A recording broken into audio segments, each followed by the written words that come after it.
So one of the types of files that you can import inside a vector is SVG format, and importing SVG format ensures that whenever you rescale, the files are not pixelated.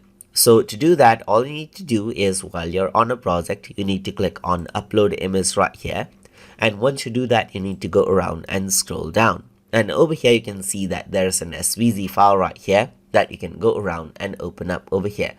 So once you do that, you can see that this is the SVG file. If I were to go around and resize it, we can go around and place it wherever you want, as you can see right here, just like this. So you can see that as I were to go around and resize it, it does not actually get pixelated. That is because it is a vector file. So that is how you can import out vector files as you like, easily inside a vector.